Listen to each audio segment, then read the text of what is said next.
भी आजकल बड़े दुबई के चक्कर लगा रहे हैं, वो भी सिस्टम की मायूसी की वजह से। देखिए सिस्टम की मायूसी है, मैं पाकिस्तान का एक एंटरप्रेन्योर हूँ, एक यंग बच्चों के लिए वो एक मोटिवेशन था, एक सब कुछ था। यहाँ पे किडनैप होता हूँ, शुक्र अल्हम्दुलिल्लाह रावलपिंडी पुलिस ने मेरे लिए बड़ा काम किया, CPO खालिद हमदानी साहब ने रेड किया, मुझे ज़िंदा बचाया।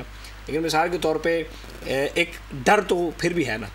और मिसाल 15 करोड़ रुपए तावान गया हुआ है, वो तावान अब कहाँ है? इस स्टेट की जिम्मेदारी, मुझे मेरे पैसे दिए। आपने 15 करोड़ रुपया तावान दिया हुआ है। अच्छा, वैसे एक जो तासर है वो ये है कि शायद रावलपिंडी पुलिस ने बेहतरीन हिकमत अमली का मुजाहरा करके ना बेहतरीन काम किया, उसकी मैंने बहुत मार्केटिंग किया कि मुझे जिंदा बचाया, और हमारा केस अल्हम्दुलिल्लाह बहुत ज़बरदस्त तरीके से चला है। लेकिन still the payment has not been recovered. इसका कौन है? स्टेट। मेरी माँ को चाहिए, मुझे मेरे पैसे वापस। और 15 करोड़ रुपया आपने दिया हुआ है, उसमें से 1 रुपये वापस नहीं आया। 15 करोड़ रुपया गया, अब वो वापस नहीं आया।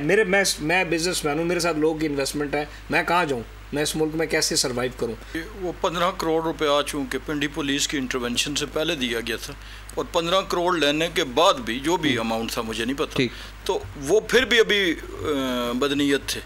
15 करोड़ देने के बाद भी आपको नहीं छोड़, फिर रावलपिंडी पुलिस की बेहतरीन एकदम यानी दो चीजें होती हैं ना, एक होता है कि तावान दे के रहा होना, एक होता है कि तावान देने के बावजूद रहा ना होना और मजीद आगे कहीं बिक जाने। वैसे ही है जैसे आपने तावान के बगैर उनकी कस्टडी के अंदर हो, उनकी हिरासत में, और किसी आगे कहीं और बिक जाने का खतरा होना। तो उसमें पिंडी पुलिस की तो जैसे मैंने खुद भी कहा कि पिंडी पुलिस बेहतरीन अंडरमाइन नहीं किया जा सकता ना। बिल्कुल सही। ये तो स्क्वायर वन पे बैक टू स्क्वायर वन थे 15 देने के बाद भी।